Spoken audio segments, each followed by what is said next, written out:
I wanted to address my son's OCD issue.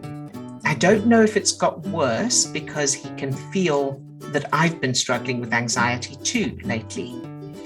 I've been impatient with him several times, and I feel guilty afterwards because he will say, "But I thought you said I could talk to you about this, and now you're saying I can't." It breaks my heart that I've given him the impression that it's not safe to speak to me about it. When I dig deep, the feeling I get is that he's just dumping on me. He's just using me to feel better. This resonates with the feeling I've grown up with my mom. As an adult, she often would walk into my kitchen in the morning. We live in a sort of duplex that's separated by a door, and without any consideration for my feelings, she would just start going off about my father or whoever else she was mad at and dump out all her emotions on me. And then after getting it all out, she'd exhale and then say, "Okay, bye." I noticed I then would be in a bad mood towards my children afterwards, like her energy had been transferred to me. Like I was a doormat that she dusted her feet on and then would just leave. I felt so resentful, bitter, and disrespected. I finally spoke up and told her to stop doing that, which was hard for me to do, and she has stopped since. But it's also the same feeling I felt with my husband and his emotions. I felt he would offload and dump on me when he'd be angry, which we have worked through, and he no longer does it. But now I feel it with my son. I don't have childhood memories of my mom doing this. I don't have many conscious childhood memories, but my assumption is that if she did it in my adulthood, chances are she did this when I was a child too. I'd love your feedback on the best way to change these memories. So well done for reaching out for help with this. And first of all, you're right that your son is bound to be affected by your anxiety. And although it's good for you to be aware of that so that you understand and you know what's going on and remind yourself of it, there's no need to feel guilty. So you're always doing the best you can with the childhood references you have at the time. And it's the child in you who is being impatient with him. So you need to take care of that child in you in order to be able to take care of him. And this is effectively two anxious children trying to cope together. So now the goal is for the adult you to be able to help that child in you feel safe and valued first, and then you'll be able to do the same for your son. So here are 3 steps to take. So first of all, use the superpower to pre-pave your days and your interactions with your son in particular. I know you already have it, but for those who don't, I'll put a link to the Superpower book in the description of this video.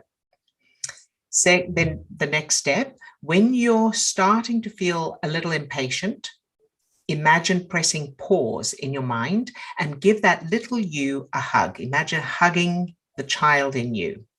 And if you can, play a moment from a new childhood memory with your parents, your mum just hugging you and telling you everything's okay and she loves you, for example. And then thirdly, well done for setting that boundary with your mother as an adult. So that's good. And the reason that even though she stopped doing that behavior, that feeling continued for you and you just transferred it to your husband, unconsciously, of course, transferred it to your husband and then to your son, is because it's not coming from now. So your experiences as an adult with your mother, with your husband, and with your son are all being created from the childhood references.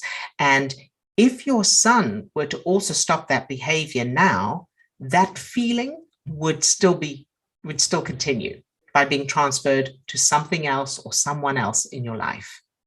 In other words, your brain would strive to keep you in alignment with that feeling through your interaction with another person or a situation or circumstances. And so that's why it's so important to change the childhood memories. Now, I know you said you don't have memories of your childhood display of your childhood memories of your mother displaying that same behavior. But you did mention, you said, this resonates with the feeling I've grown up with my mom. So ask yourself, when you say this feeling the feeling I've grown up with my mom, how do you know you experienced that feeling when you were growing up? And it's okay if there's no actual memories, just ask yourself that question and see if anything comes, even though it may be a different topic. So in other words, it may not have been about your mother walking into a room and complaining about other people. It may be something else entirely, but that same feeling of being dumped on, and you said, and that feeling of someone just using me to feel better. So where in your childhood did you have that feeling of someone just using you to feel better or being dumped on? As I say, maybe a different topic. And then another thing I would suggest is creating a new childhood stepping stone memory of you setting the same kind of boundary you set up with your mother as an adult regarding walking into your kitchen and complaining without any regard for your feelings. So, for example, create a new memory from scratch of your mother starting to dump on you emotionally, and give that little you a magic wand. And then she uses that magic wand to freeze your mother, and then tell her that this is unacceptable, and then allow that little you to feel empowered and safe enough to be able to set that boundary and express what she wants and needs.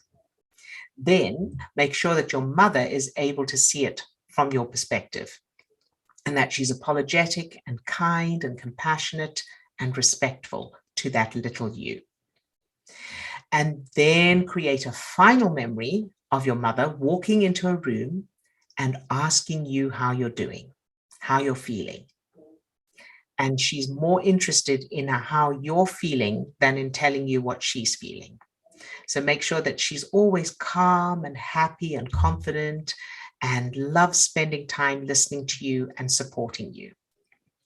And make sure that you amp up those good feelings so that they're really strong, and practice until it's established.